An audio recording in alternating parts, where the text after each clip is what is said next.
Lesson 31, Pseudoscience. When someone says that what he is doing is scientific, but he does not use the tools of the scientific method and he tries to hide it, he's doing pseudoscience. Pseudoscience is fake science. There's nothing wrong if we decide not to use all the tools of the scientific method, but we should be honest about which with ourselves and with others. The scientific method has a reputation for being reliable. We should not claim the authority of science if we don't use its tools. Pseudoscience is a form of deception. Sometimes people deceive others, and sometimes they deceive themselves. Advertisement. Indian healing salts are bringing refreshment to millions of stressed out Americans. Discovered by Dr. Anyan Boig on a recent trip into the jungles of India, these salts have been used by native health practitioners for thousands of generations. My background in Western medicine made me skeptical, said Dr. Boig, but the relief I've experienced from my 10-year battle with anxiety attacks made me a convert. Dr. Anyang Boig holds a doctorate in magnetic astrologics from BMI. Hindu lore has it that the Jaja, our body's healing center, can be thrown out of balance by our busy Western lifestyle. Use of these salts plus regular exercise helps to rejuvenate the bioharmonic functions of our body. This may relieve symptoms of anxiety 10 times better than the leading prescription medication. Dr. Boig is excited that he can make these salts available in America where they can bring new convergent to our stressful modern life. Now, for only $69.99, you can.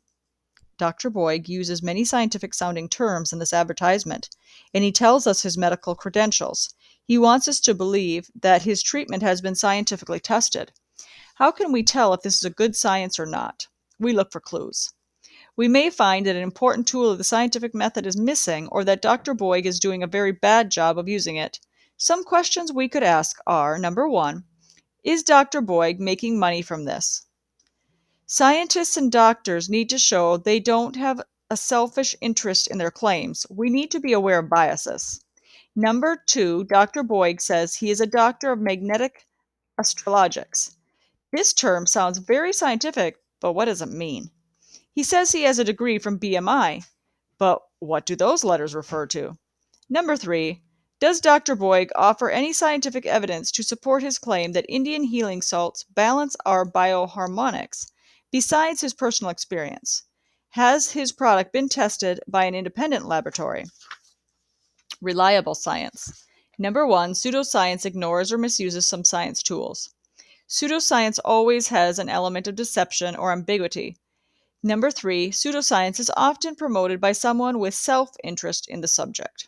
On the other hand, here are some signs to look for in good science. Number one, good scientists are self-critical and admit their limitations. They do not exaggerate the value of their claims. Number two, good scientists explain how they use the tools of the scientific method. They do not leave us wondering. Number three, good scientists respect the opinions of scientists who disagree with them. And number four, good scientists are able to balance their excitement over new ideas with cautious skepticism. These signs are not hard and fast rules. Many times it is a matter of personal judgment. Exercises A. Read the following statements and examples, then decide if the example 1 is probably good science, 2 is probably pseudoscience, or 3 doesn't claim to be scientific. Explain your choice. Number 1. When I have a headache, I take aspirin. My doctor recommends it, and it seems to help most of the time. Maybe you should take aspirin for your headache. Number 2. My name is Joseph Goldman, and I've discovered an energy machine that could power the world. However, the oil companies have forced the government to refuse me a patent, so I can't show you how my invention works. I've watched all my ignorant science colleagues abandon me because they refuse to acknowledge my revolutionary research. Number 3. Marvelous growth of hair. After half a century spent in the laboratory crowned with high honors for his many world-famous discoveries, the celebrated physician-chemist at the head of the great Altenheim Medical Dispensary, 4857 Butterfield Building, Cincinnati, Ohio, has just made the startling announcement that he has produced a compound that grows hair on any bald head. The doctor makes the claim that after experiments, taking years to complete. He has at last reached the goal of his ambition. To the doctor, all heads are alike. There are none which cannot be cured by this remarkable remedy. The record of the cures already made is truly marvelous, and were it not for the high standing of the great physician and the convincing testimony of thousands of citizens all over the country, it would seem too miraculous to be true. There can be no doubt about the doctor's earnestness in making his claims, nor can his cures be disputed. He does not ask any man, woman, or child to take his or anyone else's word for it, but he stands ready and willing to send free trial packages of this great hair restorative to anyone who writes to him for it, enclosing a 2-cent stamp to prepay postage. In a single night he has started hair to growing on heads bald for years. It has stopped failing hair in 1 hour. It never fails, no matter what the condition, age, or sex. Old men and young men, women and children, all have profited by the free use of this great new discovery. Write today if you are bald, if your hair is falling out, or if your hair, eyebrows, or eyelashes are thin and short, and in short time you will be entirely restored. Number 4, Edna. The bathroom scale must be way off. I weighed 110 pounds when we were married, and I don't think I've changed that much in 30 years. At the doctor's office, I was wearing heavy shoes and a coat. Their scale had to be off at least 40 pounds. I'd feel different if I had gained that much weight. Number 5. Be careful about reading health books. You may die of a misprint. Mark Twain.